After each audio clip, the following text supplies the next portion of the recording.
Mitt Romney had a sweeping win in Puerto Rico's primary today, but he's now focusing on Illinois. The former governor and his wife Ann sat down with us in a one-on-one interview with News 8's RaeChelle Davis, and she's here to talk about that.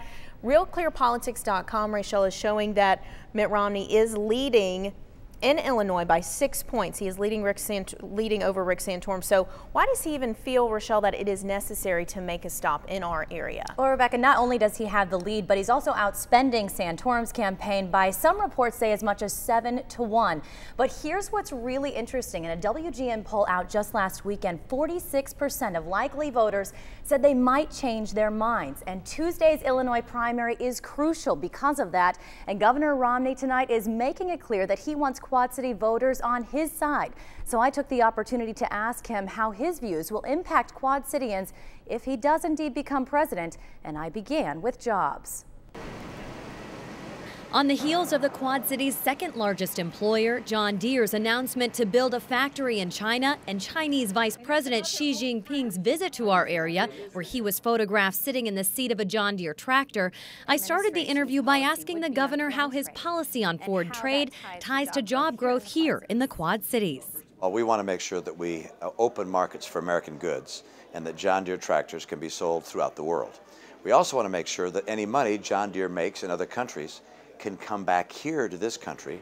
He says he'll do that by making places like the Quad Cities more appealing than China. Right now we put a tax on it of up to 35%. I want to bring that money back so that John Deere can build more tractors in the United States of America. Base realignment and closure, or BRAC, came up during a debate Thursday on WQPT as the three Democratic candidates vying to unseat Representative Bobby Schilling discussed making the Rock Island Arsenal BRAC-proof.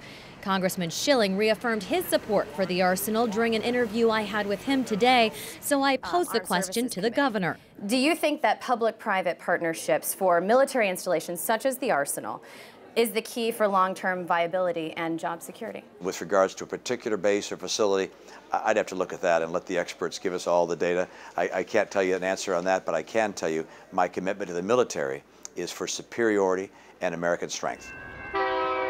Next up, hearing the governor's thoughts on infrastructure, from the Chicago Quad Cities passenger rail line to roads and bridges. Here in the Quad Cities, we're actually awaiting our I-74 bridge is in dire need of being replaced, and we're awaiting a new bridge.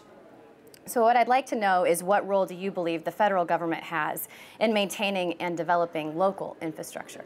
We're going to have a very significant program in this country, perhaps in a private-public partnership manner in some cases, to rebuild our infrastructure, to have a specific dedicated revenue stream, to focus on the rebuilding of that infrastructure, to once again be able to make our families be able to move easily around our country, but also to allow trade and business to move across this country. Ann Romney has been traveling with her husband and keeping the same grueling schedule. She admitted making a commitment 4 years ago never to do this again, but says America needs her husband. I think it would be interesting to know your take on the key differences between your husband and Senator Santorum for Illinois voters to know before they head to the polls on Tuesday. Look, I know how hard it is to become the nominee of the party. Obviously, we're all watching how hard that is. I also know how hard it's going to be to defeat Barack Obama, but I need to have you answer me this one question. If you can do both of those things, I want to know, once you get there, can you fix it? And you know what? He's the only one that can.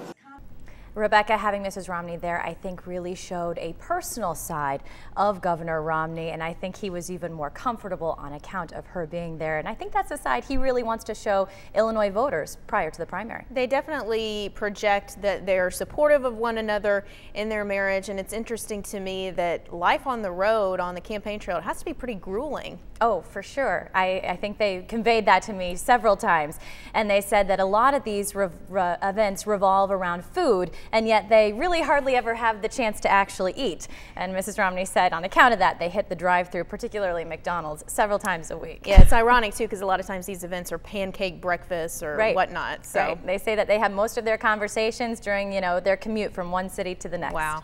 Thanks so much, RaeChelle. Thank you, Rebecca. Appreciate it.